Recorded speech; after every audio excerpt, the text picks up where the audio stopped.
If you're looking for Magic cards, look no further than Flipside Gaming. They have all the latest Magic singles and product that you need to actually leave the house and battle in Magic the Gathering. And right now, if you would like to save 10% on your orders from Flipside Gaming, use the promo code CGB at checkout. That is promo code CGB. Hello and welcome back to another day in the arena. It's me, it's CGB, and today we're bringing a special kind of video to prepare you for the launch of Ravnica Allegiance on MTG Arena and show you the cards that I'm most heavily looking at crafting my mythic and rare wild cards on, and what I think they'll fit into, what kind of decks I think that you can build. And I think that will be pretty fun. I'm not going to cover every card. I'm going to cover the cards that most interest me. If I miss a card, you're welcome to tell me about it in chat and why you think it's good, or to ask my thoughts on it. We also have a Discord server that you can join for free. It's in the comments if you want to join there. We have a spoiler talk section where we talk about all the new cards. Maybe you'll want to join that if there's a card that I missed that you really wanted to talk about. And we're going to kick it off in the color white. Before I get going, that housekeeping, remember that there is a giveaway going on with Ravnica Allegiance. On Flipside Gaming right now, you can win a booster box of Ravnica Allegiance if, before January 28th at 11:59 p.m., you make a $10 or greater purchase at flipsidegaming.com using the promo code CGB. That promo code always gets you 10% off your orders at Flipside Gaming, which sells Magic cards and all the accessories you might need for your Magic collection. And that promo code, every time you use it, it does support the channel. So thank you very much for all the support you've given. Right now, though, extra incentive, win a booster box, a box of Ravnica Allegiance. That's 36 packs, I believe. Get yourself some cards. Usually those sell at around $100 on the interwebs, on the Amazons. So that would be a nice little bonus to anyone's collection, paper Magic collection. The other thing going on, of course, come out and support your boy CGB as I battle some of the best players in the world, as well as other super popular streamers, on Wednesday, January 16th, from 2 p.m. Eastern Standard Time till whenever I collapse, around 2 a.m. probably Eastern Standard Time, giving my usual endurance and stamina. And I will be playing with Ravnica Allegiance cards one day early on a special stocked account that Wizards gives me for just one day only, where I can unlock literally everything in the game. So if you want to see a deck of your choice played that day, you can be a $5 patron, or you can be a Twitch subscriber or a Twitch Prime subscriber, and you can put in a request through our Discord channel what deck you want me to play with that fully unlocked account I only get access to for 24 hours. And thank you to Wizards for that invite and sponsorship. So let's get into talking about some cards now that we've taken care of business. And the top card on the spoiler, right at the very tippity top, is Angel of Grace, which I think is a completely great place to start our discussion. So Angel of Grace is a 5-mana 5/4 flash flying, enters the battlefield until the end of turn. Damage that would reduce your life total to less than 1 reduces it to 1 instead. And for 6 mana, you can exile Angel of Grace from your graveyard. Your life total becomes 10. This is an interesting card in a number of ways. I love that we have some extreme counterplay to red and extreme counterplay to Banefire, specifically giant Banefires. It doesn't matter how big the Banefire is, it will only reduce your life total to 1. That isn't preventing the damage, that's a different effect. So, great. The opponent can no longer tap out to kill you comfortably if you have 5 mana open. And the 6 mana, exile it from the graveyard, can be done at instant speed, so it can be done on end step or something like that when you didn't have another use for your mana anyway, to gain some life back. It's I think it's a great card for, in current standard, would be Jeskai control. The format's certain to shift, so you can't only look at the format as what it is now. But if Esper control is to matter, or if an Orzhov control deck, possibly not needing blue at all, is to matter, you'd need to have a way to bounce back to these extreme aggressive decks. We'll get to the Gruul cards, but Gruul looks insanely aggressive. Rakdos looks insanely aggressive. Mono Red is already insanely aggressive. And this card buys you time against them, and sometimes that little bit of extra time is what you need. Also, how does this play if you're not against an aggressive deck? That's always a good question for a reactive card. And this card plays very well, primarily because the opponent can pay 5 mana and play Teferi, and you can flash this in response to the Teferi while they're tapped out. And unless they have something to deal with your Angel for 2 mana, you will kill their Teferi. Now, there are ways to deal with the Angel for 2 mana. However, if you play counters yourself, you can counter them, or perhaps use a dive down, something of that nature. So this does provide good counterplay in the control mirror, where a lot of other cards are anti-red, like Revitalize, are just another 2 mana draw card, which is better than nothing, but it's not really what you want in the mirror. So also, 4 toughness keeps it alive through Deafening Clarion, which means this is another creature that you can play, stay alive, untap, play Deafening Clarion, wipe their board, give this lifelink, and gain 5 more life on the spot. That kind of play pattern seems like a bit of a breaking against red mages and against some of the aggressive decks that we've run into today, like mono white. So I'm really looking forward to using it, and I think that this card is definitely worth probably 2 wild cards up front I would spend, and 2 of my mythics. If you are a white mage looking to play a sort of control-y game, I would spend 2 wild cards on the Angel of Grace to try it out. I wouldn't be surprised if you end up at 4 copies before the season is over. Moving along, this is the Hero of Precinct 1. This says whenever you cast a multicolored spell, create a 1/1 white human creature token. So an important thing before we talk about the ability and the card itself is to realize that the mana is getting a lot better from multicolored decks. Some multicolored decks already had what you would call very good mana with a lot of sources that could enter the battlefield untapped. Those colors would be Grixis and Jeskai. But all the other colors like Bant that have had pretty tough mana so far are getting that fixed. So it's worth noting that this could be in a variety of decks, not just in, say, a Boros deck right now. It won't be too hard to build 3-color Zoo-style decks that can make use of the Hero of Precinct 1. So one that comes to mind, and one that I've looked at a little bit, is Bant. And Bant is interesting because of some other cards that have been spoiled. There's a lot of good Simic cards lurking about, and there's of course the good Selesnya cards from last set, all that could trigger the Hero of Precinct 1 to make it bigger. For example, Shana, teaming up with this, as well as Amara, is already a handful of 2-drops that trigger the Hero of Precinct 1. If you go Naya, you have Boros Challenger, and Tajik, which can also trigger the Hero of Precinct 1. We're mentioning a lot of legends, and we're only in the colors Naya so far, so maybe there's even a place for a Mox Amber or something like that. Aurelia certainly comes to mind as ways to continue to go wide with this card, so it's going to be worth experimenting with. But if you go the Bant route, how about the Wizard Lizard? We'll get to that later. Frilled Mystic is a card that we'll want to play. And there's a number of other cards from this set for the Simic Guild colors. So this is a card that if you like your white... Here's the thing. Playing the... I got to backtrack just a little. If you're playing the multicolored spells, you're going to need the multicolored lands. You have to prioritize getting your rare lands. So if you're going to do that, if you already have your rare lands for, say, the Naya color combination and you want to try this, that's when you spend the rare wild cards on this. But until you're willing to pick up the lands to play the 3-color decks, you don't want to be spending your wild cards on this card yet. Certainly try it in some of your decks, but I wouldn't.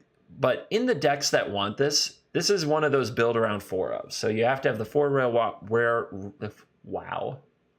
the 4 rare wild cards for this card, and then you have to go back and you have to have all the land that you need to play those 3-color decks. So proceed cautiously, but I think this is a good card, and I'm looking forward to playing with it. I think it fills a perfect hole. This and Tajik looks really fun together. Now, again, at the end of the day, you're only pooping out tokens. If the format is hostile to those tokens with a number of sweepers, and I think that may be what happens, well, you may not love this, as it's just a card that forces you to play more into that strategy. However, it's going to be great in an aggro mirror. It's going to be great against other aggressive strategies that are trying to go super wide themselves, because you have an engine that goes just as wide or wider off less cards. So I'm interested in playing this card. I'm sure you'll see a deck built around it very early on. The next card I want to talk about is Benthic Biomancer. This for 1 blue is a 1/1 rare Merfolk Wizard Mutant with the ability of 1 and a blue, adapt 1. If the creature has no +1/+1 counters on it, put a counter on it. Whenever 1 or more +1/+1 counters are on the Biomancer, draw a card, then discard a card. So on its own, this card is not great. For 1 blue, you get a 1/1, and then you have to pay 2 more mana to have a 2/2, and you get 1 loot. That isn't exciting. That doesn't make the card really work. But what people are talking about, and what I would specifically want to do with this, is play it in the Merfolk deck. And that means using Cumena and Deeproot Elite to put counters on this every turn, multiple times a turn, and loot through your deck over and over and over, and cure those pockets of mana flood that seem to pop up when you play Merfolk. I really like that.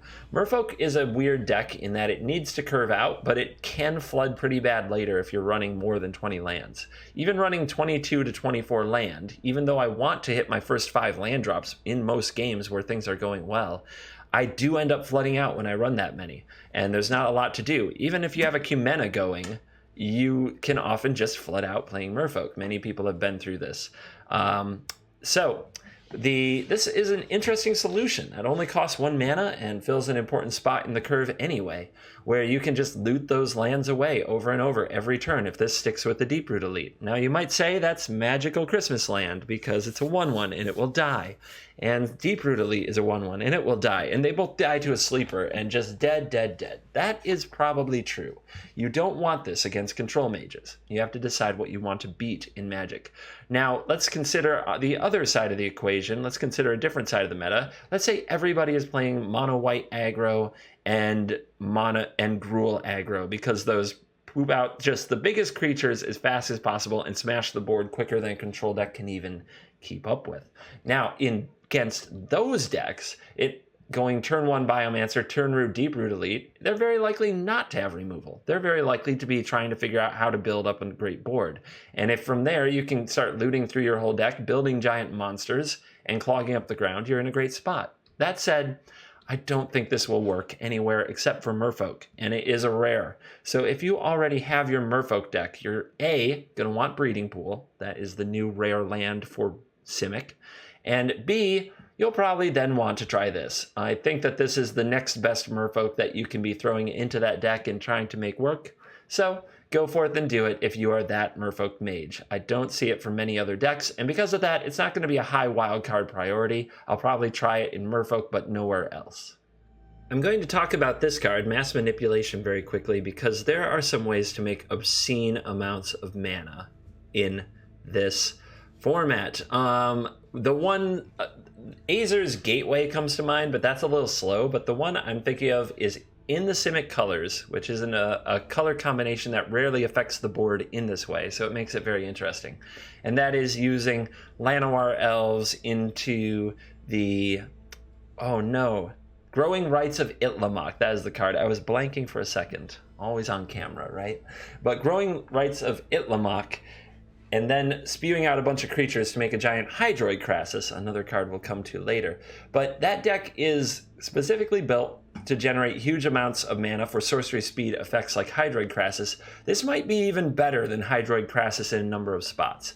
Being able to pay this obscene amount of mana but gain control of the opponent's entire board is pretty epic, and I would try 1 or 2 of these in a deck like that. Add a rare wild card. I would only spend 1 rare wild card on this and try it. I would never get 2 or 3 of these right away. This is definitely something that I think you can unlock through ICRs, things of that nature, and be patient about. But I might spend exactly one rare wild card on this card to see how it goes in a big mana deck like the Simic deck that I'll probably show more cards and talk about more later.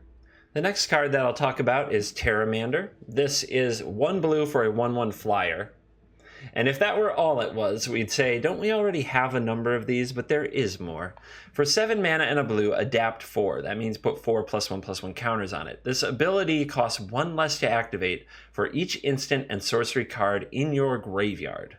So if you have 7 instants or sorceries in the dream scenario, this is 1 blue for a 1/1 flyer, but 1 more blue becomes a 5/5 flyer, a 5/5 flyer, and that is a big game. 2 mana for a 5/5 flyer is quite the deal. Also, the fact that you can just play it out on turn 1 and then have something to make your Charter Course a straight up draw 2 is really exciting. It's a Drake that is hidden down here in the creature type, and I think that's pretty fitting because I think there are 2 potential homes here in Standard, and I would say the first being the Drake deck may want some number of this. That Charter Course kind of line sounds very interesting, as well as getting some chip shot damage in while filling the graveyard. That deck, usually the Drake's deck does not have a presence on turn 1, and this is a very good presence that you can have, just be threatening to adapt whenever the time is right. And then the other home is the mono blue tempo deck, which is currently probably not spell and cantrip heavy enough, but it could be adapted to do that. Again, you could add more Charter Courses, Opt, Dive Down, Spell Pierce. Those can all fill the graveyard, and maybe a few more instants instead of cards like Exclusion Mage. Then you could pair it with Tempest Djinn and Curious Obsession, and you've got the mono blue deck still doing its thing. How good that deck will be is curious, considering all the removal coming into the format. I think it makes it very hard to be that mono blue deck, but I don't think it will die. And this might be a really fun addition to it, as being able to play a 2 mana 5/5 flyer is bigger in toughness than anything else that deck even has right now, including Tempest Djinn. So I'm excited to try this little guy out at Uncommon. It's pretty much a given that I'll find 4 uncommon wild cards to spend on it. And he's just kind of got these cute little wingsy things and this big old bubble booty attached to him. I don't know what this is. But yeah, he's going to be my new pet for a little while. Maybe when we get pets in Arena, maybe you can have a Terra Mandor, Salamander Drake. The next card I'm going to talk about is Gutter Bones. Gutter Bones is a 1 black 2/1 Skeleton Warrior rare. It enters the battlefield tapped. When you pay 1 and a black, you may return Gutter Bones from your graveyard to your hand. Activate this ability only during your turn. That's important.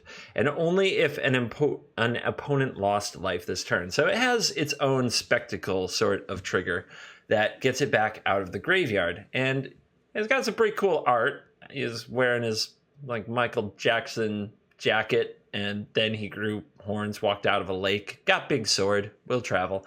Cool art. And so where does this card fit in? Is there some people have been saying there's a black aggro deck. I think that there is a black aggro deck, mostly because of Spawn of Mayhem, a card that we'll come to later.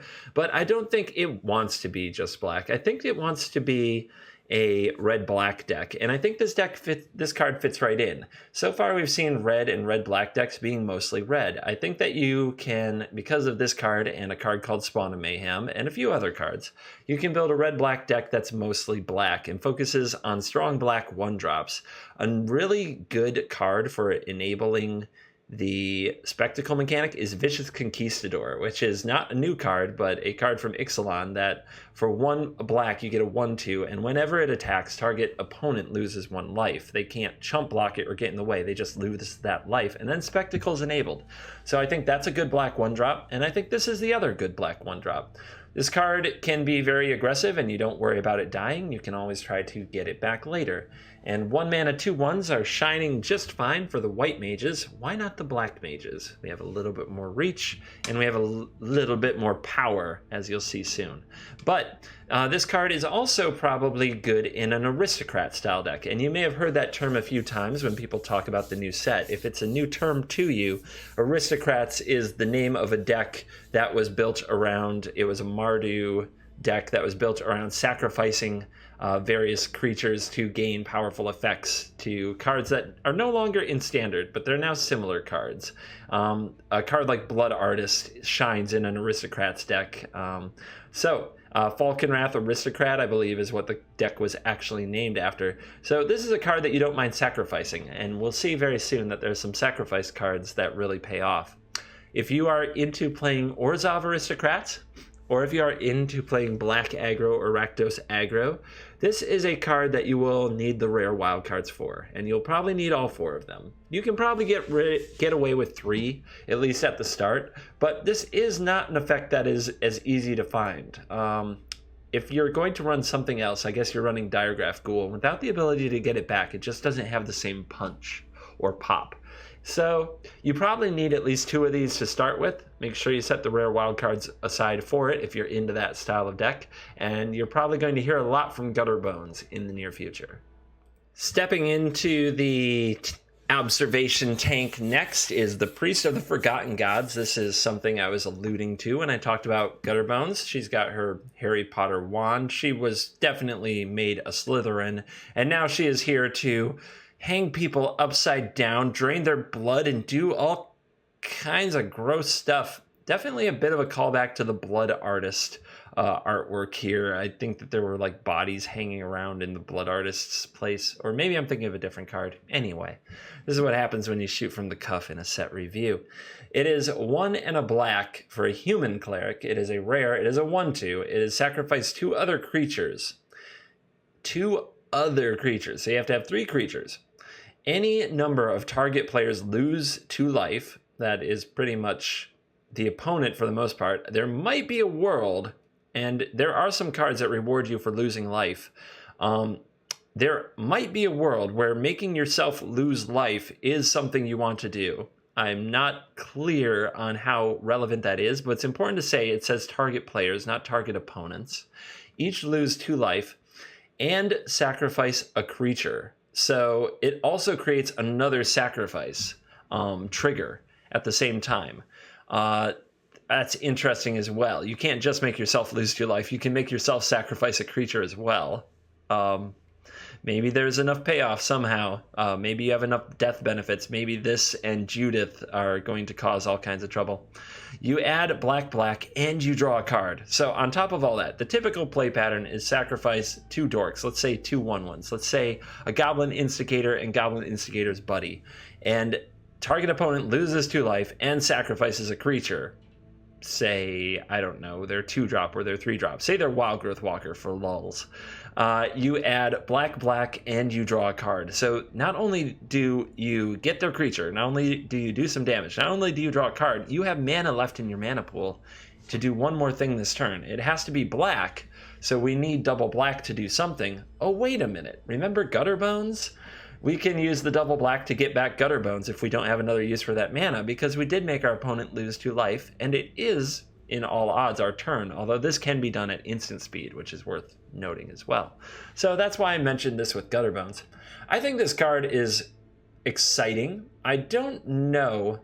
I'm not 100% confident that it can really have a huge format impact. It's a lot to get 3 creatures on the battlefield uninterrupted, and the format may be heavily built against you. That said, if you're in Orzhov, you have a lot of sticky little things like Hunted Witness that you can play, along with all the creatures with Afterlife that work well with this card. In Rakdos, you have Goblin Instigator, you have Gutterbones, you have some stuff that's kind of free to sacrifice in that vein. Rixmati Reveler has an enter the battlefield effect and isn't that bad of a body to be sacrificing if you want this effect. So I'm a bit optimistic about this card. It is going to die easy, but that can't really stop you from trying it out. It is not good without other cards on the battlefield, though, and that's what worries me. If a control deck sees this card, maybe they just let it sit there, and it does kind of dial you into playing more creatures, which plays into a sweeper as well.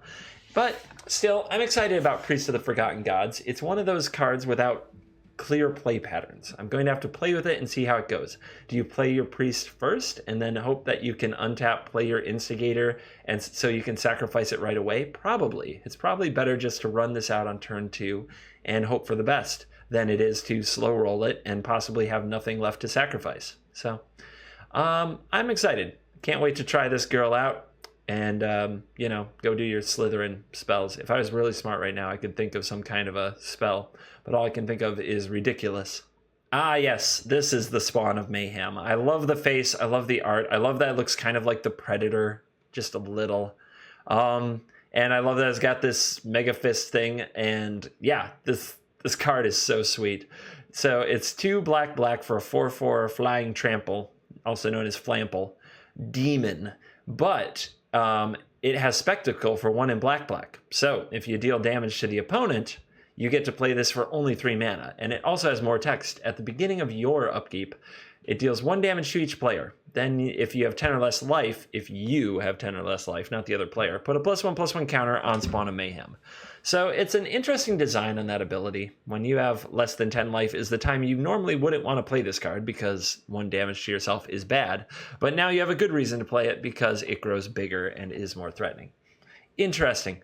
So we looked at Gutter Bones, we looked at that Priest of the Forgotten Gods, and we're going to look at plenty of other ways to enable Spectacle. This is a good reason to have double black mana available in your Rakdos deck. So maybe this is better to... You had to have a good reason. You had to have something on turn 3 that was better than Goblin Chain Whirler.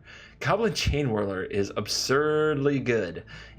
But triple red compared to having double black in 1, this might be a little easier to cast and might be stronger at just ending the game. So in the Rakdos deck that is insanely aggressive, or an Orzhov deck that is also insanely aggressive, this is a really good card. It could also play in that mono black deck. If you are going to try out this card, and especially if you're going to try the mono black version or Orzhov versions, whereas Rakdos has a lot of interesting, good, aggressive options, I don't think those decks have any... I don't think Orzhov and mono black have anything on par with Spawn of Mayhem. And if you are trying those decks, you probably need to spend 3 to 4 mythic wildcards up front for the Spawn of Mayhem. However, I can't imagine that being too much of a regret down the line. This is a card that could flop against certain things. Lava Coil is in the format, but for the most part, I would be really excited about playing a card like this and getting the smash on. Enigma Drake already gets played, and often when you play that, it is much cheaper than Spawn of Mayhem, and it doesn't have the trample, and it also doesn't have the bonus ability to get damage through and basically enable Spectacle every turn going forward. So I would definitely have some mythics available to put in on the Spawn. I'll always make time for a good dragon, and Skagen Hellkite is exactly good. Not great, I would say, but good. And we'll probably see play somewhere. For 3 mana and red, 5 total mana, you get a dragon. It is mythic. It has Riot. Whenever the creature enters the battlefield, as your choice of a +1/+1 counter or haste. It flies. It is a 4/4. And for 3 mana and a red, it deals 2 damage divided as you choose among 1 or 2 targets. This can include players and planeswalkers and creatures. Keep that in mind. Activate this ability only if the Hellkite has a +1/+1 counter on it. Okay, well, it's got text. It has much text. How good is it? You really want to use the other ability. So you want this as a 5/5, unless it's just imperative, like you think it's going to die and your opponent's tapped out, or their life total is very low, in which case you can give it haste. All right, that is fine and dandy. Where does this card go? I think that this card has a lot of competition and a lot of good cards around it in most color combinations, but I keep on coming back to it in Gruul, where the Gruul Monsters deck that we saw in the past using Rekindling, Phoenix, Glorybringer, and Explorer creatures is almost completely available except for Glorybringer. That hole needs to be filled, and I think the Hellkite can fill it. Glorybringer didn't always kill something in that deck, it was just the haymaker that ended all things. And the Riot triggers do stack, so when we talk about Rhythm of the Wilds later, which will almost be a certainty in that deck, the Hellkite runs that over very well. You can give it a +1/+1 counter and make it a 5/5 and give it haste with Rhythm of the Wild, so you have a 5/5 flying haste, which is solid and nothing to sneeze at. When comparing it to Demanding Dragon, the ability to gain haste and go over there and nail a planeswalker or something like that seems pretty good, but is it really that much better than Demanding Dragon? How good is this ability? I think that that's a good question. Part of me says it's too expensive and won't see much play, and the other part of me says we need a mana sink in a deck like the Gruul Monsters deck I just talked about, something to do when you're out of spells to cast and flooding, that can get those final points through, or finish off that Teferi despite a fog. So I'm quietly enthusiastic about the Hellkite. It's a mythic. I would probably spend 2 mythic wild cards up front if I were building that red-green type of deck and see how I like the card before going all in. I think that there's a chance that this gets very low amounts of play depending on how the format shapes up and what people want in their 5s, but I also think that there's a good chance that this card shines and becomes a 4 of in some crucial deck. It's somewhere in the middle, so when something's in the middle, I proceed with caution, and I think 2 wild cards to see just how much fire the Hellkite really breathes is a good move. Skewer the Critics is something. When people make you angry, throw a flaming candelabra at them with a spear. Haha, take that, critics. I like it. I've got some YouTube comments that I've received lately, and I would love to throw this flaming dart at them. Very much so. But when we're talking about the card, Skewer the Critics, it's 2 in a red for a sorcery. That is 3 damage to any target. That is bad.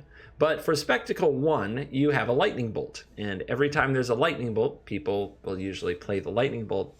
This does give the mono red deck, or mostly red deck, a way to get away from the wizard package just a little bit.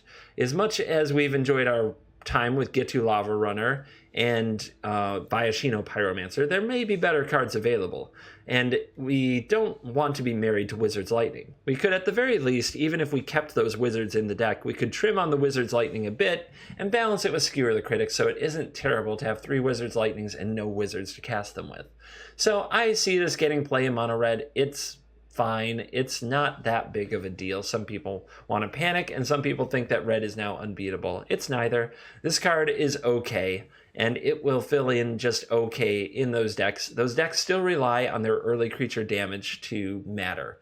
And if you can cut off that creature damage, it cuts off their deck, and it also cuts off Skewer the Critics from being an undercosted reasonable spell. A 3-mana sorcery speed 3 damage thing isn't going to be a format definer in any way. So the game against red is still the same. Don't allow them that early creature damage, and you also won't allow them cheap skewering of the critics most of the time. At least not other than when they're doing like multiple spells to face shenanigans that red mages sometimes do.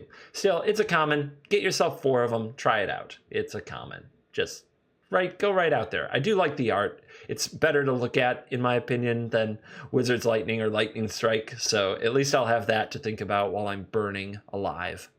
I'm going to briefly talk about Endres Forerunners. It is a green 5, so 8 total mana, rare boar, 7/7 vigilance, trample, haste. When it enters the battlefield, other creatures you control get +2/+2 and vigilance and trample. And not quite a Crater Hoof Behemoth, which buffed everything by the number of creatures you control, but a super solid kind of comparison to that effect. And there's some talk of where does this get played.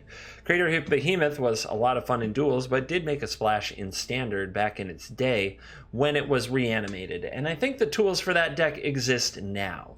In Sultai, we already have that graveyard deck with Molder Hulk, and sometimes they ran Lolith Giant as a burnout finish, and I think that is very weak, the Lolith Giant burnout finish. But I think that this is significantly better, and that graveyard deck already wants you to get a lot of stuff on the board. So if you can just be playing creature, maybe in that Explorer package, maybe doing that Wild Growth thing, and then on turn 5 you can cast a Connive Concoct and get yourself an Endres Forerunners and just smash everything, I think that's pretty powerful, and I think it will demand an answer. You might be thinking of cards like Settle the Wreckage, but what about other cards that are in this set, like Gruul Spellbreaker, which get around Settle the Wreckage? You might be thinking Fog. I'm not sure if Fog will still be the way that the Nexus of Fate deck plays. We'll get more into that later. But I think that there's a spot in the format for a deck built around this. I'm sure you will see me doing a proper hoofing on my channel at some point in the near future, but I definitely wouldn't go out and craft more than one. I would grab just one and see how it plays and see how it works, and then decide if a greater density of them is necessary. Rare wild cards are the hardest to get after all. Don't go overboard on the piggies. Hopefully it's one of those cards you can crack in a pack and not have to even worry about using a wild card on. The next card I'm going to talk about is Growth Chamber Guardian. This is 1 in a green for an Elf Crab Warrior. Crab people. Look like crab, talk like people. This is a joke from South Park. If you do not know it, do yourself a favor and at least look that up on YouTube.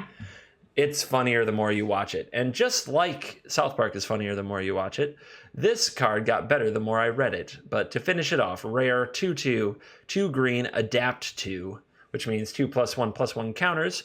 And whenever one or more +1/+1 counters are put on the Growth Chamber Guardian, you may search your library for a card named Growth Chamber Guardian, reveal it, put it in your hand, and shuffle your library.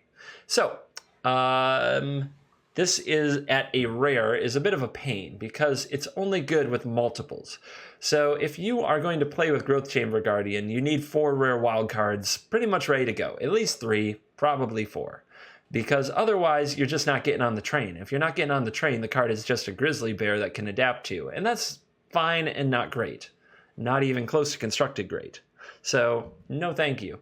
I think that, though, that you are going to want to get 4 of these pretty early on. And the reason is a card that replaces itself while also growing into a legitimate threat is pretty good. It's a great sink for extra mana. There are a number of ways to get extra mana. Wilderness Reclamation comes to mind first. But even if you don't have extra mana, it can be worth it.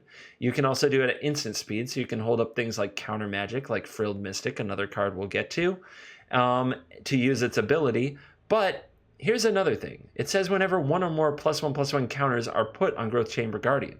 That doesn't mean you have to adapt it. You just have to put a counter on the Guardian. So ways to do that, Rhythm of the Wilds, giving this Riot is the first thing that comes to mind for me. And that means you can play this for 2 mana, Riot, put a counter on it, search your library for another Growth Chamber Guardian right away, play it, Riot, search your library for another Growth Chamber Guardian right away. If you have 8 mana, you can play out all 4 Growth Chamber Guardians if you want to. So that is just something that you can do. I'm not sure it's the line necessarily, but there's definitely a time and place where your opponent swept your board, you're top decking, you top deck this with Rhythm of the Wilds, and suddenly you have a huge board again. And that is pretty amazing. This card, just on its own, in whether it's in any shell like Simic or Golgari or red-green, looks like a threat that can just keep going and replace itself over and over. And in a fair game of Magic, where the opponent's like, I've got my removal spell, you've got your creature, that can be a very good effect. Do be careful to play with the ability, though. You may not want to adapt into open mana from your opponent, but you can adapt in response to a removal spell from the opponent. So there's going to be some interesting mind games of when to pay the adapt cost on your Growth Chamber Guardians. If you hated Nexus before, you might hate it a lot more soon. This card, for 4 mana, is an enchantment. It is an uncommon, so don't be shy. Spend it in. Go get 4 of them. Why not? At the beginning of your end step, untap all lands you control. Now that sounds but wait. We can do nasty things with that, can't we? Yes. Yes, you can. Just like Teferi, in response, if you put a stop on your end step in Magic Arena, you can respond to the trigger. So you can add mana to your mana pool, then untap it with Wilderness Reclamation and add that mana again, all in your end step, and be able to cast instants with that mana. Instants like, yes, Nexus of Fate. But it doesn't just have to be Nexus of Fate. This deck can do a lot of other things for that deck. For example, you can play this for 4 mana, untap your lands on your end step, and have Settle the Wreckage available. Or maybe the mana sink you use is just as simple as 1 Chemist's Insight, because then in only 1 turn cycle, you can, on your turn, main phase a Chemist's Insight, on your end step, untap the lands, and on your opponent's turn, if they don't play anything you want to counter or care about, you can bring back the Chemist's Insight again. It just creates a huge amount of mana, and it seems to work so well in the 4 spot, it's ridiculous. Also, the Turbo Fog deck used to have to play Teferi, plus it, untap 2 lands, and have a Fog, and then untap, and then they could do Teferi plus into Nexus of Fate on end step. With Wilderness Reclamation, they can play Wilderness Reclamation, go through a turn cycle, maybe even settle you because they got to untap their lands, or just cast a Chemist's Insight. The next turn, they play land number 5. They play Teferi. They plus Teferi. They go to the end step. With the they use either one of these to untap, but they have the other trigger, the Teferi or the Wilderness Reclamation, the other trigger on the stack. They tap the lands in response. They untap them again. They tap the lands in response. Then they cast Nexus of Fate. The opponent can now go Teferi and Nexus of Fate on the same turn as early as turn... Well, I was going to say 5, but you can actually get this card out early with Growth Spiral, a card I covered last time. Yeah, you're going to want some enchantment removal in your decks if it is easily available, or you just have to be that fast. It is going to be a little nutty, and I think you're going to see a lot of people pick the Nexus deck back up because of it, just to see how broken it can get. So, Spell Pierce, you're going to want that. Mortify, you're going to want that. Cheap ways to deal with like any kind of permanent, you're going to want that. This card looks to be pretty nutty, and there's probably a lot you can do with it besides Nexus of Fate and Teferi. What kind of blows my mind is just this plus Chemister's Insight already sounds like such a sweet combo that you get to cash in your full Chemister's Insight, basically drawing 4 and discarding 1 in one turn cycle. So, yeah.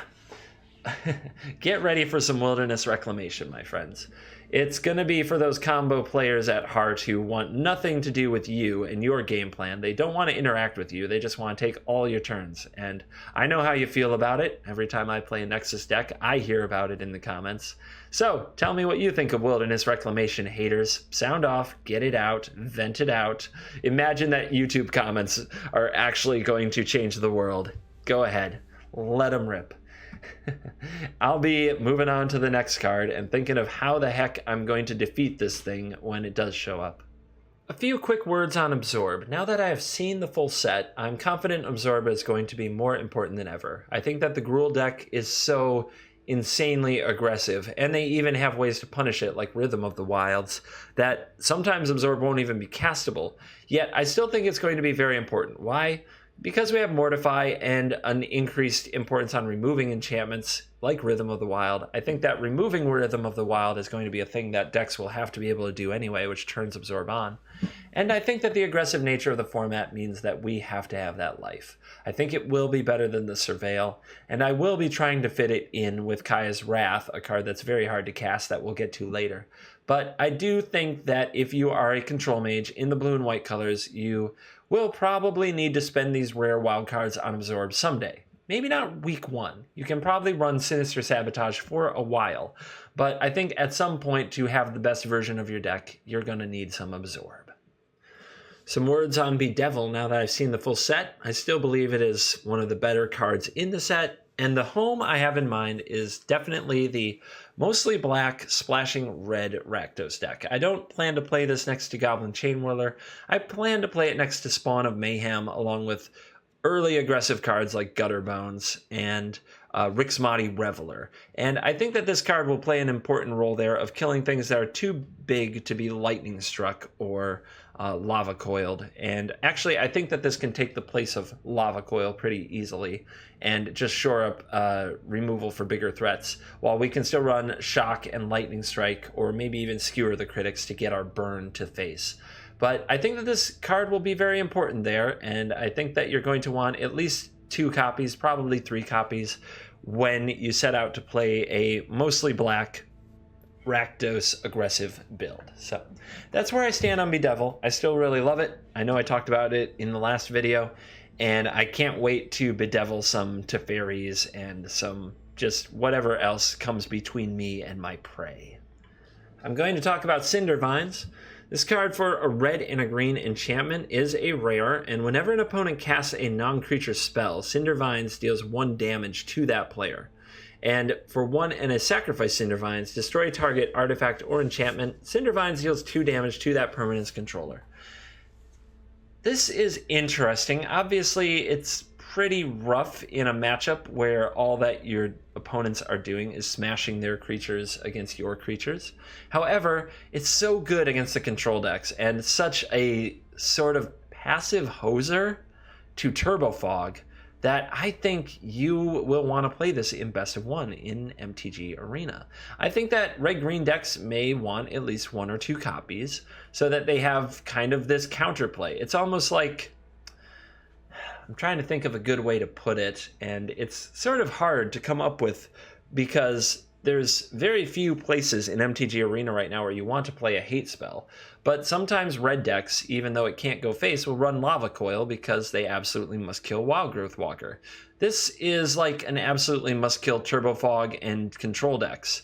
And getting to play it on turn 2 before they can really get anything going, and then them having to sit there taking damage for a long time. And you have this ability just waiting to blow up their Gift of Paradise or their Search for Azcanta or their Wilderness Reclamation, and then deal them another 2 points. It's a really good card, and it might be main deckable. I think the Gruul deck is going to be very full, and it's going to want mostly creature threats. So how many of this you can play, I'm not sure. I will probably, to be totally honest with you, at the rare spot, I will probably craft 1. And I will slot it into my Gruul deck, and we'll just see what happens when we draw it. Now, I've been talking a bit about you needing some enchantment removal. This is that kind of versatile enchantment removal that you can slot into a deck that still does something, even when the opponent doesn't play many enchantments. You could still hit an artifact, or it could just sit there getting some extra points in. So, yeah, I'm going to try out a Cinder Vines.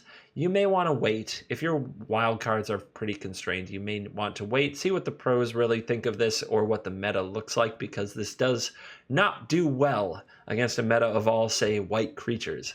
But I'm going to give it a shot. I love Deputy of Detention. Now, don't get me screwed up. I don't think that I love it in Jeskai or Esper Control. I don't love it anywhere where my own Deafening Clarion is going to kill it. However, there is something to be said for the idea of sideboarding this in when the opponent sideboards out their creature removal against you. That, of course, is best of 3 talk. Who does that anymore? Arena, in all its best of 1 glory, is probably going to like Deputy of Detention, but not in Jeskai and Esper Control. It's probably going to like it in something a little different.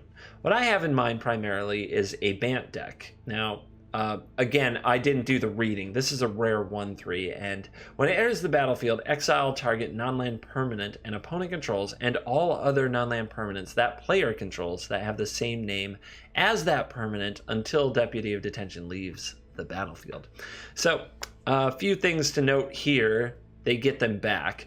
It's going to be really funny to play a Deputy of Detention, taking all your opponent's Conclave Tribunals, getting back all your stuff, only to have the opponent remove the Deputy, get back their Tribunals, get back all the things that you just got back. That sounds really wild and insane. I can't wait. But also this works very well on tokens. If the opponent makes 1,000,000 soldier tokens with March of the Multitudes, you only need to hit 1 and it will exile all the rest of them. They will never come back because tokens do not come back if they leave the battlefield for any reason. So, plenty of interesting spots for the Deputy. I love the Deputy in a Bant style birthing pod thingy that I'm brewing up. And if you don't know what Birthing Pod is, it's an old card, and there's a new card that's a bit of a new look at Birthing Pod, so we'll get to that soon. Another good thing about this card is you can hit it off your Militia Buglers, so it can run well in a Bugler deck as a removal source and a body, and it can hit anything. It can hit Planeswalkers. That's pretty cool. So yeah, I like this card. I like it in a creature-focused deck, not in a control deck, to be very clear. Although you may see it in some control sideboards, because if the opponent takes out all their Lava Coils and you Deputy of Detention away all their Drakes, you might be sitting pretty. Domri, the Chaos Bringer. What is up? I never realized what a scrawny little guy Domri is, but there you have it. I mean, where's my Garrick? Where's alpha male Garrick? Some of you testosterone junkies are saying. Where's Mr. Buff? You know, thought he'd be tough like Gideon. Nah, he's a scrawny little guy with a mohawk. Yeah. All right. So 2, a red and a green, you get a 5 loyalty Planeswalker. The plus takes it to 6. That's like Karn stats. That's a lot of loyalty.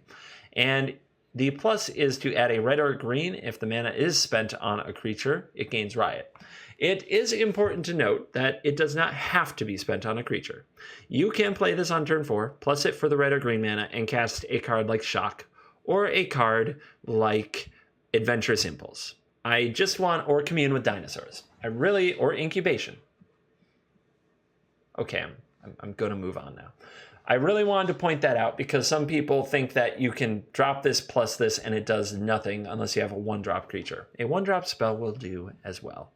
Not to mention, if you cast a card like Commune with Dinosaurs and get yourself a dinosaur, like say a Carnage Tyrant, that you can cast next turn with Riot, that's pretty good. That puts the opponent in a spot where they have to do 6 damage to the Domri. Maybe they can, maybe they can't. You can set your deck up to achieve these things.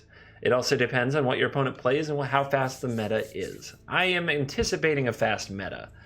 -3, look at the top 4 cards of your library. You may reveal up to 2 creature cards from among them and put them into your hand. Put the rest on the bottom in a random order. And then -8, you get an emblem with, at the beginning of each end step, create a 4/4 red-green beast creature token with trample. All right.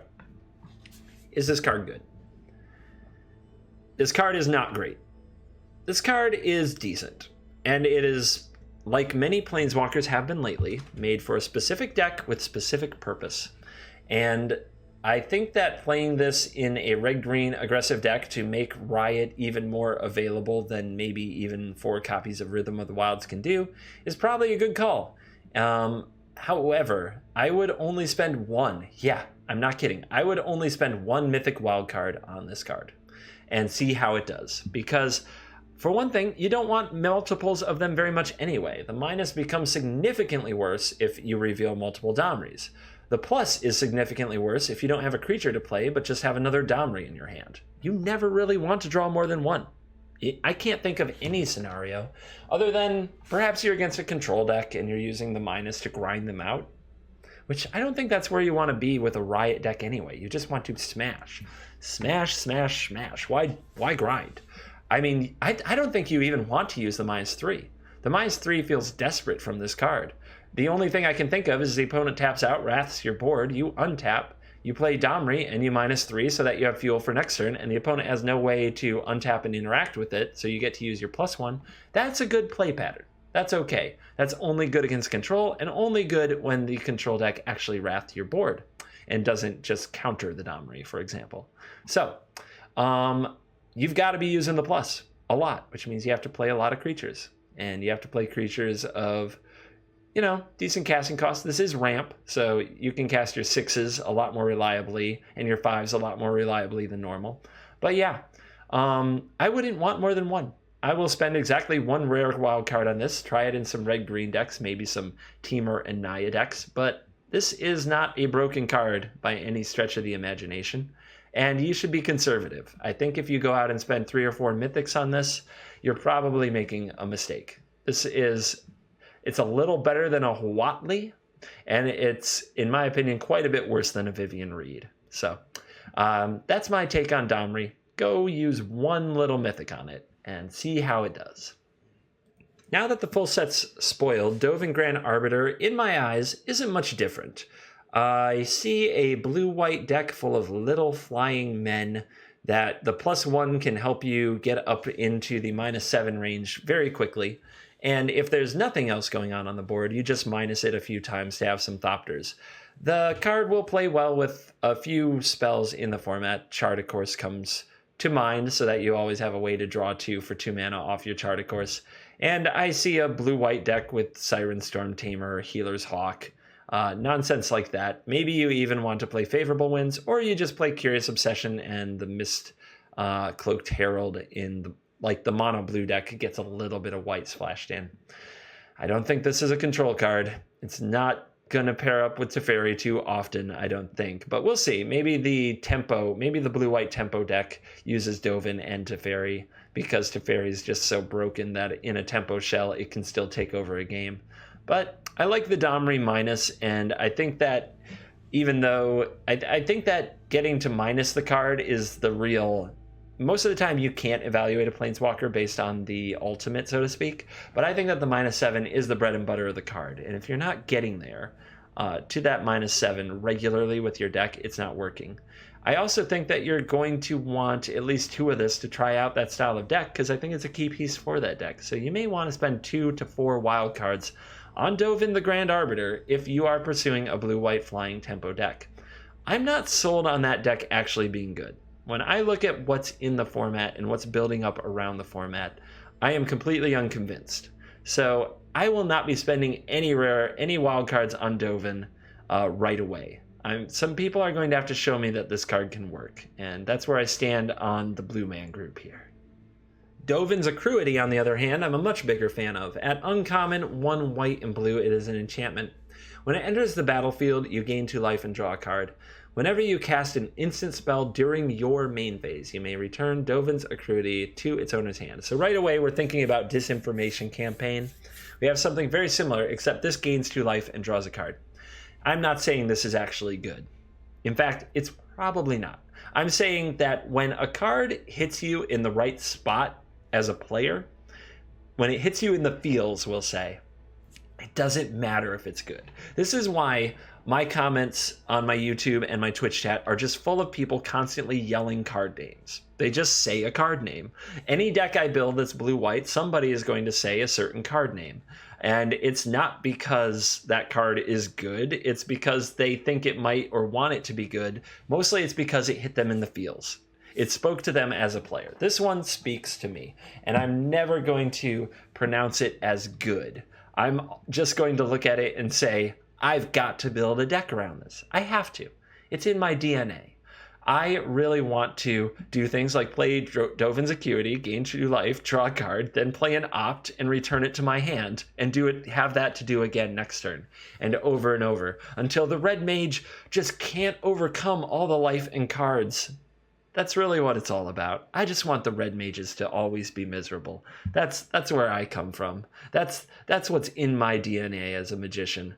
So I will be playing with this card.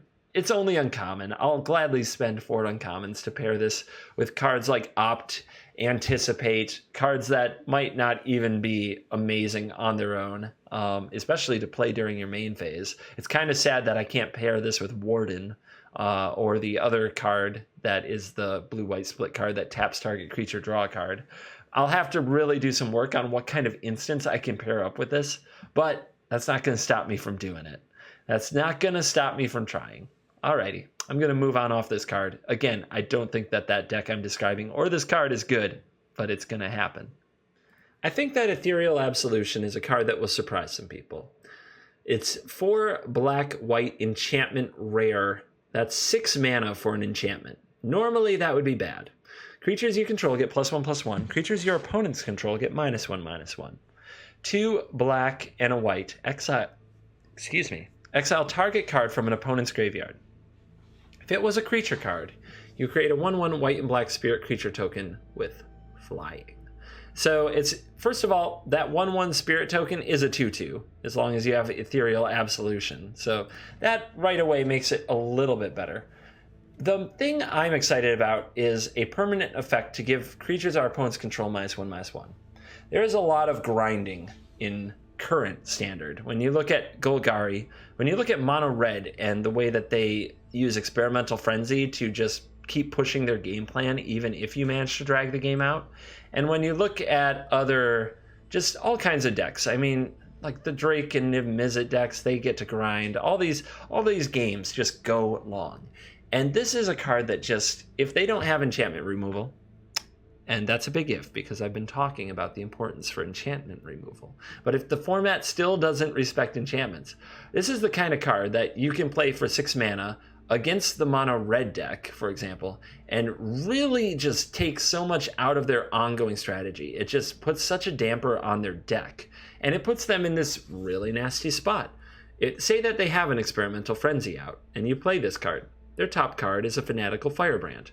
Well, they have to play it, or else they don't get further into their deck. But they play it, it goes to the graveyard, and then you exile it, and you get a 2/2 spirit. And so they are digging for what? A Goblin Chain Whirler? That doesn't kill your creatures anymore. They all have +1/+1. Their burn spells, I suppose. This is still quite the clock, though, and there's a lot of life gain in the set. I'm excited that this card may be able to be a player. I'm particularly excited about some form of a black-white control deck. Maybe blue isn't needed to take over the games on these creature decks. It's also important to know that the Explorer cards, like think about this versus Jadelight Ranger and Merfolk Branchwalker. they die right away. The Explorer's trigger still happens. But if they put cards in their graveyard, and if those happen to be creatures, like more low toughness creatures that don't do them any good, you can exile them and make 2/2 flyers, which an army of flyers is already a bit of an issue for Golgari. Now, Golgari has better answers to this than most with Vivian Reed. Maybe that is enough to turn it off and just make this a bad card, the fact that Vivian Reed and Vraska still roam the format. But maybe there's something to be said. I will be crafting one of these and seeing where it goes and trying it out in my Orzhov decks. I wouldn't craft more than one. Let's see how the meta plays out, and let's see if this thing really is that good. But I have a theory that it's better than the people who are dismissing it only based on the casting cost. Frilled Mystic is an uncommon elf, wizard, lizard... I can't. I just can't. They knew what they were doing. Let me try that again.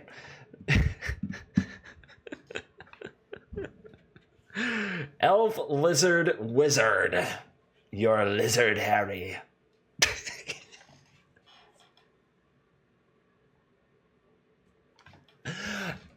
All right. Green, blue. Elf, lizard, wizard, uncommon, flash. When Frilled Mystic enters the battlefield, you may counter target spell. So, there you go. People have been asking for a new Mystic Snake for some time, and if you don't know that card, it was from Invasion. You can look it up. It was a 2/2 for 4 that countered a spell when it entered the battlefield. This is a little bit of power creep, a 3/2 as well. This card is very good. The thing is the build around it going to be good? You have to be able to get on the board.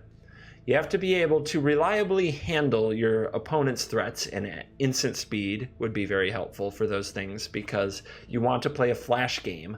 You pretty much want to pass with open mana all the time from turn 4 onward so that you can always be threatening Frilled Mystic, but you also want removal that fits that spot, and you may want some other flash cards.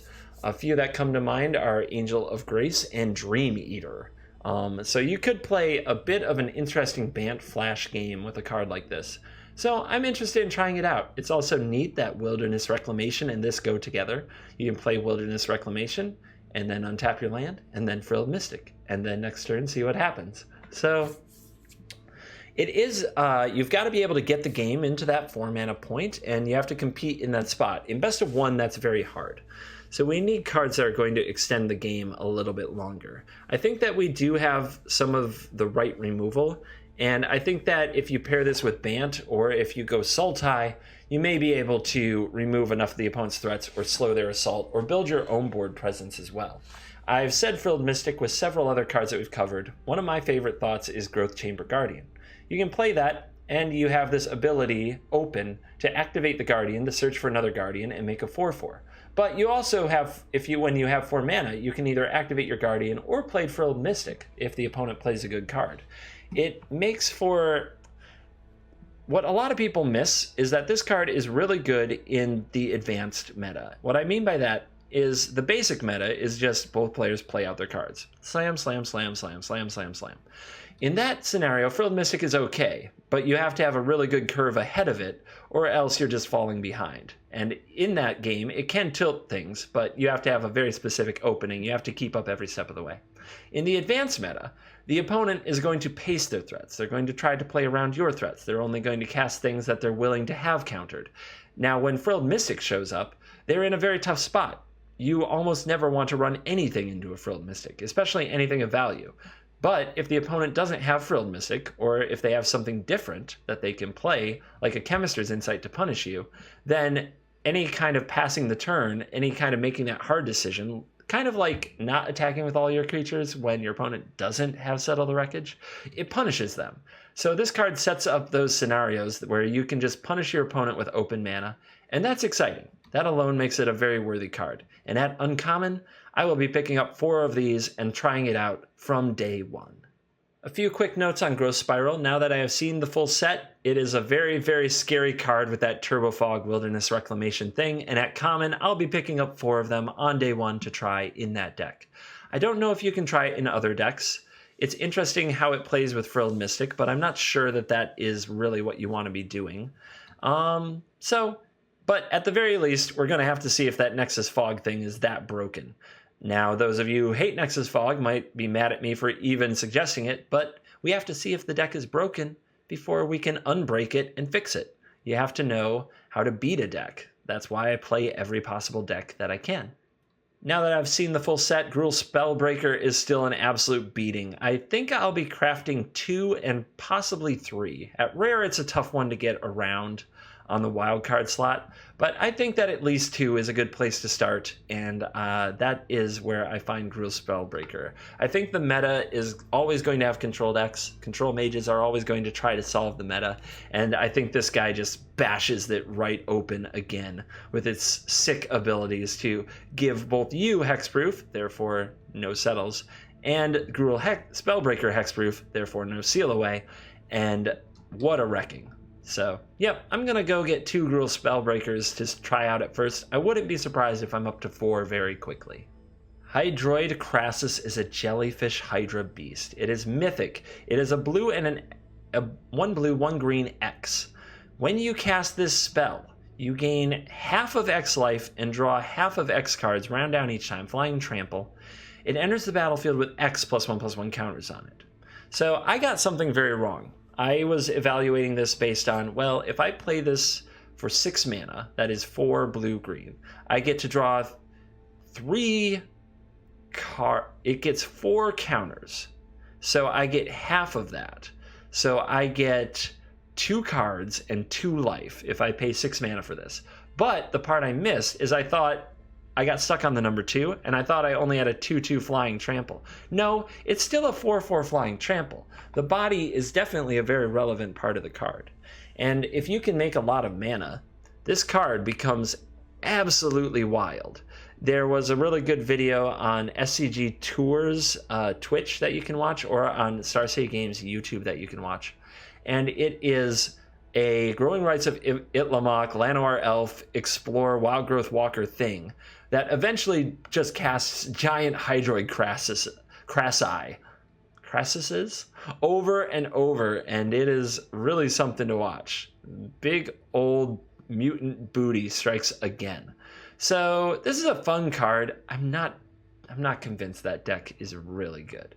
I keep on thinking of, yeah, but what if it just gets absorbed? Still, this is such a fun kind of big payoff to play for a ramp type deck. And a mythic, I'll probably spend a mythic wildcard on this in week 1 to give it a try. And I wouldn't be surprised if I end up spending 4, because this looks like a very fun card. A fun card to try to break. A fun card to just tap out slam on people. And if blue decks are not very good in the meta because it's so aggressive and Riot is so tough to deal with, then yeah, this card could be very strong against those Riot decks, because if you are allowed to kick back and do your thing and build and just have an absurd amount of mana and gain an absurd amount of life and draw an absurd amount of cards and make giant monsters, it's kind of like all the things you need to do to counter that aggressive strategy. So this could be a good card, and I will probably end up with 4 of them before the season is over. Thoughts on Judith the Scourge Diva now that the full set is spoiled? This card is absurd. It is 3 mana, 2/2. Other creatures get +1/+0.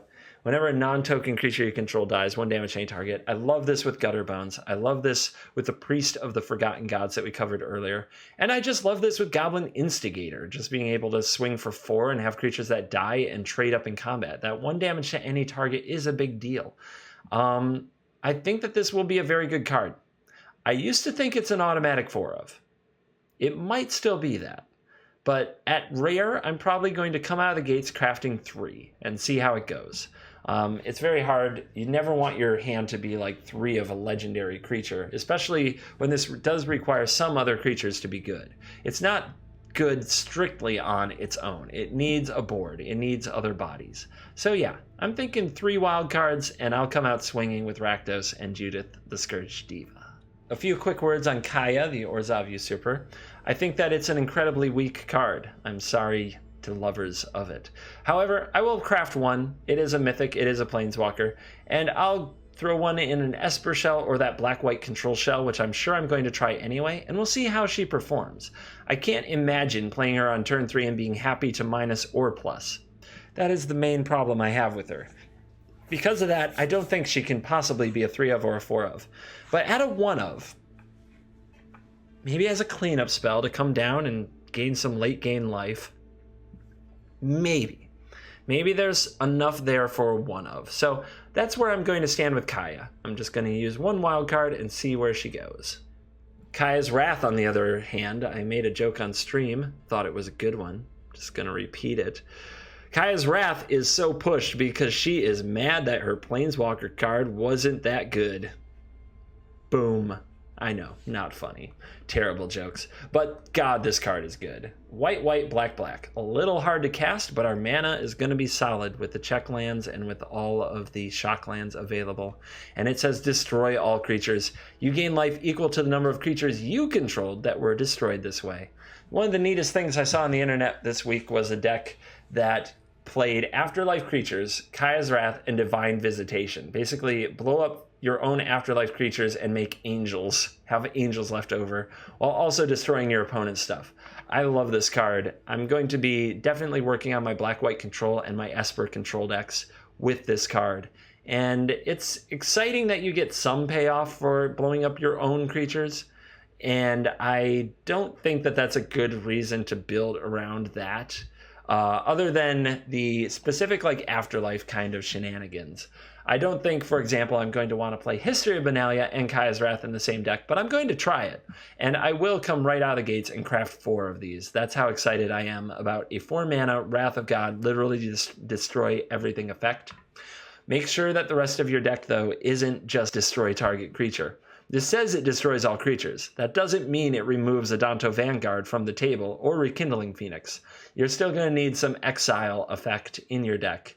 So remember to pack up those Moment of Cravings, those Vraska's Contempts, and some other cards. Warrant, Warden comes to mind. That can deal with those type of threats. But yeah, super excited to have Kaya's Wrath in the format. Quick thoughts on Mortify. I believe it's more important than ever. Originally, I thought I might only run 2, but I'll be crafting 4 of this on day 1, trying it out in anything that can cast it, because I see enough enchantments that the versatility will be worth it. And Murder isn't that great, but an easier to cast Murder in decks that use both black and white is definitely reasonable and worth having. But I'm specifically thinking of that enchantment removal. I think it's going to come up a lot based on what I've seen of the format so far. So definitely a 4 of craft and a 4 of inclusion to start out a lot of my black and white decks. Prime Speaker Xanathar. Well, Aqua Lady with her trident over here is ready to do the work. This is actually an elf ooze wizard. You can tell from the oozing all over the place. Also an elf, also a wizard. Yay. So Mythic 2/4, sacrifice another creature. Search your library for a creature card with converted mana cost equal to 1 plus the sacrificed creature's converted cost. Put that card onto the battlefield, shuffle your library. Activate this ability only anytime you could cast a sorcery. All right, so what's up? If we sacrifice a 1-drop, we go get a 2-drop. If we sacrifice a 2-drop, we go get a 3-drop. It's a callback to a card called Birthing Pod. It's pretty exciting. I love this card with Militia Bugler. Militia Bugler can find this card and then be sacrificed to this card. I love this card with Deputy of Detention because we can sacrifice our 2-drops to get more deputies, although sacrificing your deputy is probably not where you want to be. I love this card with Explorer, Merfolk Branchwalker, Jadelight Ranger, maybe even Wildgrowth Walker. You can sacrifice a 1-drop like a Llanowar Elf to go get a Wildgrowth Walker to go with your Explorer creatures, or you can sacrifice your Explorer creatures to work further up the chain. As we get into our 4-drops and our 5-drops and our 6-drops, things get a little more complicated. In Bant, I found Conclave Cavalier. It's a card that you can go get and then happily sacrifice to leave 2 knights behind to go get your 5-drop. Your 5-drop that I like the most is Tristani Discordant to then pump all those creatures. And in the 6s and 7s, I'm looking at cards like Dream Eater and Palaka Worm. So that's what I've got going with the Prime Speaker. You can go up to 8. If you go get those boars to then overrun everything, you can sacrifice your Palaka Worm, get the boars, and smash. it's fun for a good little zoo deck. I'm probably going to craft at least 3 and maybe 4 to try that deck. I'm not sure that deck can be very good. It just feels like the creatures, that kind of deck just doesn't interact, and it doesn't feel like the 4 and the 5 drops are powerful enough to completely end the game upon fetching them. Maybe I'm missing something, and there's something else I should be chaining up to, and I'm going to enjoy working on that. Building good birthing pod chains was so much fun in Standard and then in Modern until the card was so overpowered it was banned. I think that practicing with Prime Speaker and finding some cool chains is just something that I'm going to have to do. This is a build around.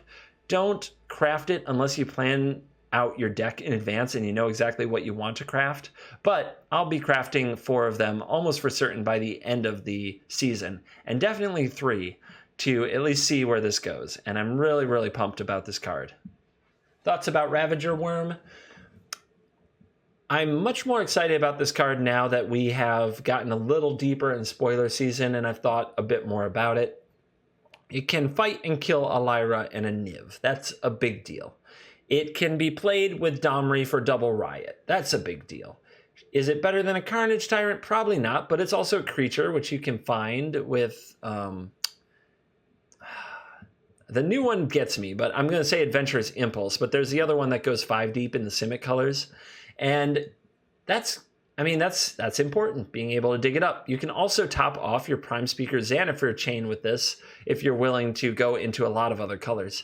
So there's a lot going on with this card. I'm going to craft one and see how it plays. And that's where we're going to start the format with Ravager Worm. I don't think that destroying the land is going to come up often, but when you do blow up that Adanto, and when you do blow up that Escanta, you're going to feel pretty good about it. So, good card. I'm going to craft 1 for starters, and I wouldn't be surprised if I have 3 by the time that the format season is ending. Rhythm of the Wild is an uncommon enchantment that I've already said the name of probably more than any other card, and it's 1 red and a green, and this is why. Creature spells you control can't be countered, and non-token creatures you control have Riot, which means that they can have haste or an extra +1/+1 counter. Now it's important to mention that Riot stacks. So if you play this and your creature already has Riot, it can enter with both haste and the +1/+1 counter, or it can enter with 2 +1/+1 counters. The reason I'm so hyped on this card is that the play pattern of playing turn 1 Llanowar Elf, turn 2 this, turn 3 whatever for the rest of the game, as long as it's creatures, is so terrifying. Everything has haste. Nothing can be countered. A blue deck will die. It will die. And if it can't remove this enchantment, all of its counterspells are officially dead cards unless they're hitting something like a Domri Rade or a second Rhythm of the Wild, which is... I said Domri Rade. I'm sorry. Just Domri. It's now Domri something. But that is a big reason why I don't think I can run more than 1 Domri, because I'm likely to start every deck with 4 of these, and it's an uncommon. So you don't have to feel bad about cashing in on this. So yeah, I would much rather get 4 Rhythm of the Wild than 4 Mythic Domris. I actually think Rhythm is the better card. So that's where I stand on my Gruul deck right now, is 4 Rhythm of the Wild, 1 Domri. And from there, Riot. Have a lot of Riot. You can do the Explorer Monsters thing with the Hellkite and Rekindling Phoenix and the Explorer creatures, or you can just go for an all-in beat-downy thing. You can do the Dinosaur thing. Legion Warboss sounds pretty neat with this. It's important to remember the token doesn't have Riot, but being able to play your Warboss and immediately attack with it to pump the token the same turn is a lot better than waiting till the next turn. And Legion Warboss also goes great with Llanowar Elves. This card feels like the Gruul backbone, and I'm excited to try it out. And this is another reason you control decks better have Mortify, or all your counters are useless. Theater of Horrors is an interesting card. For 1 black-red rare enchantment, at the beginning of your upkeep, exile the top card of your library. During your turn, if an opponent lost life this turn, you may play cards exiled with Theater of Horrors. 4 mana, 1 damage to target opponent or planeswalker. So, a lot to unpack here. The card that you compare it to the most is what your aggressive deck already uses for card advantage, and that's usually Experimental Frenzy or Flame of Kel, but I'm going to stick to Experimental Frenzy. In specifically the red deck, Experimental Frenzy is in many ways the better card. Where does Theater of Horrors slot in? To places where Experimental Frenzy isn't so good. If you're going to run a lot of cards like Bedevil in your deck, which I do think is a very strong card, but can't really be run in that super mono red deck anyway, then sometimes you're going to have a Bedevil on top of your library, and you're not going to want to spend 3 mana to target something awkward with it. It's just not the same bang for the buck as a Shock or a Lightning Strike is when you're playing that mono red Experimental Frenzy deck. However, with Theater of Horrors, you exile the Bedevil and you save it, and it hangs out until a point where you need it, which I think is just a lot better if you're going to run more cards that are kind of reactive answers like Bedevil. So this is kind of trending Rakdos into somewhere along aggressive mid-range. Hard to stop damage, but still wants to hit its land drops and needs to answer the most important things from the opponent. And I like that this has a very different identity to all-in aggro like Experimental Frenzy. I would also like to note that 4 mana to deal 1 damage to target opponent or planeswalker is not a great rate, but the fact that having this on the field means your opponent can't comfortably minus their planeswalker down to 1 loyalty, such as a Teferi minus targeting anything other than Theater of Horrors. That matters. The fact that you can untap and then, say, kill that Teferi or any other planeswalker that got down to 1 loyalty, that is a big deal. It's kind of a sticky thing on the battlefield saying you can't really use your minus abilities without a lot of care. And I like that. I like that quite a bit.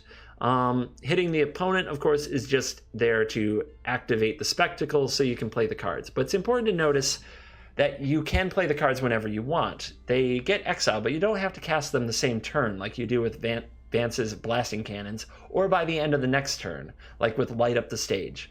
No, they are there until you decide to cast them. So if your opponent is holding up counter magic, for example, and you're confident they're holding up counter magic or removal, but the game is at a bit of a stalemate and you resolve Theater of Horrors last turn, you can pay 4 mana, deal 1 damage to your opponent, and play a land and say go, and keep progressing your board state that way until a point where you can start pushing more and more damage and more action. So I'm interested in trying this. I like that it fits a very different deck type than Experimental Frenzy, and I will probably craft 2 or 3 of these on very early in the format to see how it plays, because it's one of those cards that I think can be very, very good. Carnival Carnage is the first of the split cards we're going to cover on this particular video, and I want to say that I'm going to say a lot of similar things about all the split cards, so let's get it out of the way right now. The split cards that are good when you have something you need to kill and still good when there is nothing you need to kill adds a lot of versatility and is very solid for best of 1. So just right there, summing up the versatility, that's what you need in a best of 1 type arena setting, is a card that is always on. It always has a purpose. So let's get into Carnival of Carnage. 1 damage to target creature or planeswalker, and 1 damage to that permanent's controller. So they have to have a creature for the first part to be available at all. You can't just ping their planeswalker. But, let's see. Yep, you can't just reach out. Yes, you can reach out and ping the planeswalker. You can't reach out and ping the player. That's what I was trying to say, without a target. But still, killing a Llanowar Elf, killing a Branchwalker, killing a Jade Light Ranger, Fungal Infection has seen some play here and there. This is, I would say, a little bit better and more versatile than Fungal Infection because of the next part, Carnage. For 2 black-red, you get a sorcery that deals 3 damage to target opponent, and that player discards 2 cards. That is not a great rate by any means, but if there's really not much going on and you can take out your opponent's hand, that's not bad, and 3 damage is nothing to sneeze at either. I definitely picture a scenario where your Rakdos deck plays creature, gets in their damage, hopefully these creatures have haste or you play a Judith. The opponent plays their Kaya's Wrath for 4 mana. They wipe the board. They kill your critters. Very sad, but their life total is pretty low. You untap and you tap 4 mana for Carnage. They take 3 more damage, setting them down to probably 5 or less. And they have to discard 2 cards. And their last 2 cards are, say, Teferi and Chemister's Insight, or Teferi and 1 more removal spell. That is a huge shift in the game, and probably as good or better than sticking a Planeswalker in that spot, which was the normal play pattern. At Uncommon, I plan to craft 4 of these very early and try this card out in most of my Rakdos builds. Consecrate Consume is another good card, another uncommon that I'll craft 4 of. I'll just get that out of the way now. Exile target card from a graveyard, draw card is a very medium ability. You wouldn't run it on its own, but it's nice to have a way to cantrip early in the game if you need to hit your land drops, for example. Consume, though, 2 white-black sorcery. It is too bad it's a sorcery. But target player sacrifice a creature with the greatest power among creatures they control. You gain life equal to its power. A real answer to Carnage Tyrant. And it's attached to something that is good when the opponent doesn't play Carnage Tyrant, or any creatures for that matter. Consume is definitely a worthy spell on its own, but Consecrate kind of gives it a cycling angle when that's not the plan. I really like this card. I'll be getting 4 of it, but I probably won't play 4 of it. I'll probably start out with 3 or 4, with like 3 available, but as a sideboard card, I can definitely see this going up to a 4 of in post-board games against certain decks. I love that this side, if you have 4 of them, for example, so say you draw 2, this side gets rid of the Carnage Tyrant, this side exiles it from the graveyard, so the Find or the Memorial to Folly doesn't get Carnage Tyrant back. Maybe that black-white deck can stand up to those Golgari nonsense and dinosaur nonsense that I think is on its way just fine. Depose Deploy is an uncommon that I think I'll pick up 3 or 4 of right away. I don't know if I'll actually play that many in any deck. It reads 1 in a hybrid instant, tap a creature and draw a card. 2 white-blue instant, create 2 1/1 colorless Thopter artifact creature tokens with flying. Then you gain 1 life for each creature you control. So normally the situations I picture, of course, as a control Azorius Mage, is that you cast this for 4, you create 2 1/1s, and you gain 2 life.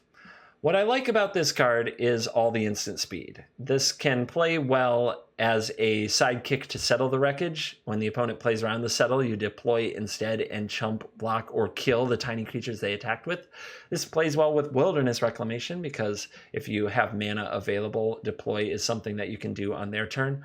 It's a pretty medium card overall. I don't know if or when I would ever play 4, especially with some of the other cards available, but I'm excited about its existence. And if you're not going to go in for the rare split cards, in most cases, the uncommon split cards do fill the void pretty well and do not the same job, but a decent job. And you can use them to fill in for the rare split cards, at least for a while.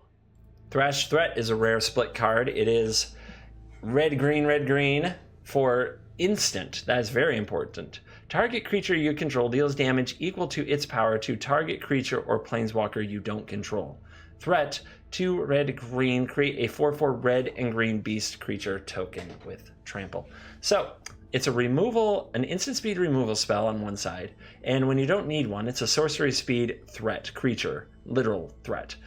Creature that the opponent will probably have to answer if you're in beatdown mode anyway. I think this is one of the best split cards that is available. I do think it goes into the red-green deck. I'll probably craft at least 3 and probably 4. I don't think that this is appealing to the mono-red or the mostly red deck in any way, but as they have a lot of removal already, but I think that a mostly green deck, like a Stompy deck, this is an obscenely good card. Dinosaurs, definitely. Rhythm of the Wild, Riot, Gruul, definitely where I want this card. So I'll probably craft 3. I'll be quick to go up to 4.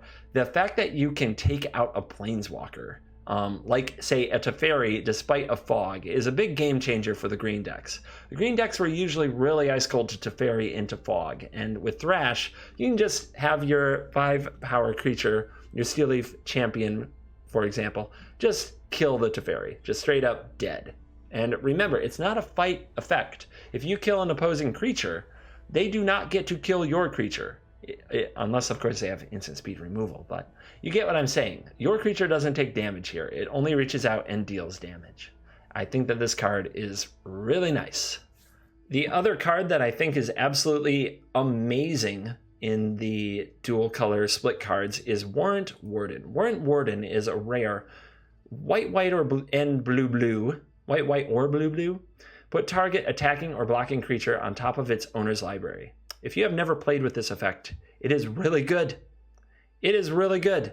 Azorius Charm, it was the good mode. Putting something back on top of your opponent's deck does let them draw it and play it again, so it does kind of redo enter the battlefield effects, but it does slow down their development. Not having that draw when they really need to draw a land or another threat is a big deal, and it's not card advantage, but it's card parity because you did take away a draw step from them. The fact that it works on a blocking creature means you can play this in a tempo deck, which is very interesting as well. It's not strictly a control card. It plays well with Teferi because you untap 2 lands and you have Warrant open. It also acts differently than Seal Away, as it can hit Vigilance creatures, and it isn't an enchantment that sits on the battlefield waiting to get blown up. So I think it will take the place of Seal Away in a number of spots. It also works on indestructible creatures like Adanto Vanguard. Warden is 3 white-blue for a sorcery. Create a 4/4 white and blue Sphinx creature token with flying and vigilance. So it makes a Serra Angel that is a Sphinx for some reason. This is not great. This is not great when you are in the control mirror. So most people look at this card, and the thing I like to remind them is it's great because in the control mirror where you don't want Warrant, you can make a threat. And people are like, yeah, but you don't want to tap out on turn 5 for a 4/4 white and blue Sphinx creature token with flying and vigilance. That is absolutely true. 90% of the time, you will not want to tap out on turn 5 for a 4/4 white and blue Sphinx creature token with flying and vigilance. But what you will want to do is, as the game gets later and there's a pile of cards on the battlefield and we fought our counter war or over Teferi or Niv or whatever, you will want to be able to do something with Warrant besides have it sit in your hand doing literally nothing. And late in the game, making a 4/4 could really help.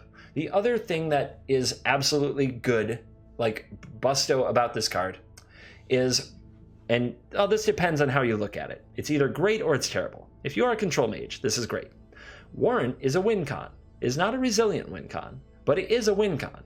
And all that you need, once you have ultimated your Teferi and exiled all your opponent's lands, or use Nexus of Fate to take all the turns, all you need is a win con. This is a win con that the rest of the time is a removal spell, which is exactly what you want. So that early in the game, you're using Warrant. Once you've established control, you just hold on to it. Wait until you have exiled all their lands, have done away with all their things, and then you make your 4/4. Your 4/4 ends the game so that you aren't strictly in the Teferi mill plan, which can take forever and is ineffective if the opponent has Nexus of Fate in their deck. So for those of you Teferi do-nothings, there's no more reason to sub in that one of Karn, that one of Lyra, that one of card that you never really wanted to draw, that one of Dawn of Hope. Now Warden can do the job, and you're pretty comfortable, I would say, playing 4 of this, which is why I will craft 4 of this week 1 right away. The last cards I'm going to talk about are the rare dual lands. There's Breeding Pool, there is Stomping Ground, there is Godless Shrine, and there is the Rakdos 1 Blood Crypt. Those are back in the format, making the mana pools glorious and lovely all over again. Now, I love the new art. The new art is gorgeous. And my rare wild cards, I hate to say it, Magic is about the lands, and Magic is about the rare lands. If you are playing anything besides a monocolored beatdown deck, you will have to at some point spend some rare wild cards on these lands, and that's just it's part of the game. So on day 1, I'm not kidding, I'll be using 20 rare wild cards to get my mana together. Once you have your mana together, you can play with all kinds of things. You can sub different cards in and out. You can use placeholder cards for certain cards in the format. And you can do a lot with your MTG arena economy. But you should look at the lands as a price of admission, at least to 3-color or greater decks, and probably to 2-color decks. The lands are just the price you pay to get into them. And then once you have them for a long time, and you can play all kinds of different colors, and you can do so much more. So the first thing I will be doing is picking up my Breeding Pool and Friends so that I can play all of those wacky colors and decks. I hope that you enjoyed this kind of quick hits set review. I picked out the cards I enjoy the most, that I'm the most looking forward to. Again, you can tell me what I missed, and you can tell me why I missed it. That makes by the way, that makes a lot more sense. If you say, card name ? I don't know what you want, and I don't know what context you're talking about that card in. However, if you say card because of XYZ, you might actually hit me in the brain part of my head, and I will go, oh, yes, I did not think of that. So if you want to leave a smart comment, tell me the card that you are excited about that I did not cover and why you are excited about it. Please do not put card name ? Or troll me and put card name ? Whatever you want. Comments are comments, right? I look forward to reading your comments. I always do. I can't respond to everything these days. I'm very, very, very busy between all the jobs I have, but I always make time to read them, usually on the couch with TV on during some boring part of some sitcom or a commercial. I'm reading comments and taking your feedback to heart, especially those of you who tell me that I'm like a horrible feminine troll Nexus player. Like just absorbing that and just letting it sink into my psyche so that I can continue to be this horrible feminine troll Nexus player as long as I live. Thank you so much for watching the video. Once again, a quick plug to the Flipside Gaming giveaway. If you want to win a booster box, check out the description and comments for all the details. In a nutshell, buy something from Flipside Gaming, $10 or greater. Use the promo code CGB. Save money, support the channel at the same time. And please, on January 16th, Wednesday, this coming Wednesday, come on over to Twitch, say hi, let me know you're from YouTube, jump into chat, support your boy. I'm going to be playing against the best players in the world a day early with Ravnica Allegiance cards, so it's not to be missed. Thank you so much for watching, and as always, I will see you in the next video.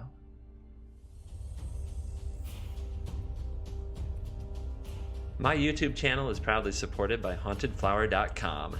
Shipping officially licensed apparel anywhere in the world, and now featuring Magic the Gathering apparel and accessories.